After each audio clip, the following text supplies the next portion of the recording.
یہ انتہائی افسوسناک خبر سے آگاہ کریں۔ یہ مانسہرہ کا نوائی علاقہ تھانہ بٹل کی حدود ہے۔ کڑمنگ کے مقام پر ایک پل کے نیچے دوشیزہ کی پھندہ لگی نعش پڑی۔ ایک راہگیر نے دیکھا اور پولیس کو فون کر کے آگاہ کیا، جس پر مقامی پولیس نے لیڈیز پولیس کے ہمراہ موقع پر پہنچی، نعش کو اٹھایا۔ مقامی آس پاس جو لوگ ہیں انہوں نے اس امدادی کارروائی میں باقاعدہ حصہ لیا اور پل کے نیچے سے نعش کو چارپائی پر ڈال کر سڑک پر لایا گیا۔ وہاں سے گاڑی کے ذریعے RHC اسپتال شنکیاری پہنچایا گیا، جہاں پر اس کا پوسٹ مارٹم کیا جائے گا۔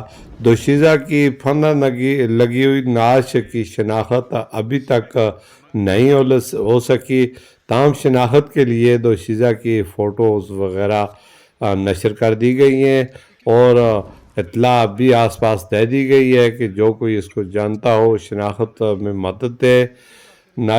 اب تحقیق اور پولیس کی تفتیش کے بعد ہی پتہ چلے گا کہ کیا یہ خودکشی ہے یا اس کو قتل کر کے یہاں پر پھینکا گیا ہے، اور ابھی تک یہ بھی معلوم نہیں ہو سکا کہ اس دوشیزہ کا تعلق مقامی علاقے سے ہے یا باہر سے لا کر یہاں پر اس کو قتل کیا گیا ہے۔